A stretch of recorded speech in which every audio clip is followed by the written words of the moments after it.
Ni DUTV nkuko musanzwe mubizi murashikirizwa na Dave.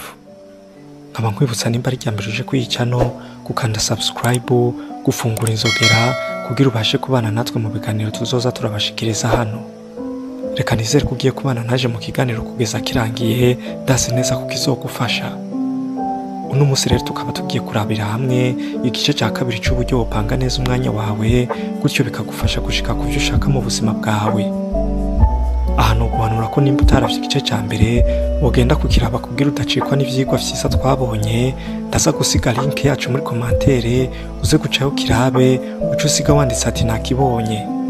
Icya mbere rero ufise gukora kura mu nzira ibintu byose byo gusamaza nk'urugero kuri telefone ndetse n'ibindi. Icya kabiri ntuze wigere wibikira ibintu ngo urindiriye amahirwe agaruke, ahubwo bikora ubu hakiri kare. Icya gatatu hagarika nonaha gukora ibintu binyuranye n'intego yawe wishinze. Icya kane ntukigere wita ku makosa wakoze kuko gukora amakosa biba ku muntu wari we wese, ahubwo iga gukosora amakosa wakoze kugira udahura n'ingaruka yo kuzanira. Icya gatanu iyo uri kurakora gahunda zawe ukumva urarushe, ruhuka. Burya abantu benshi ntibazi ko kuruhuka biri mu bice bigize gutera imbere, kuko burya umuntu akora ataruhuka siko usanga ibyo yakoze yabikoze neza byose, biragusaba kugaruza ingufu kugira ubandanye ukora akazi kawe umerewe neza.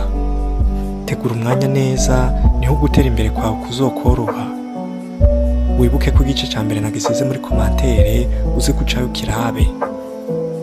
Nuko rero nkaba ndangije shimira mwebwe mwese mwafashe akanya ko kunkurikirana, mwari kumwe na Dave uwikunze. Reka nizere ko kino kiganiro cyagushimishije, wibuke gufyonda hajyanditse sabone kugira uzokomeze kubona ibiganiro nk'ibi, kandi wibuke kugikwiragiza mu bagenzi bawe kugira nabo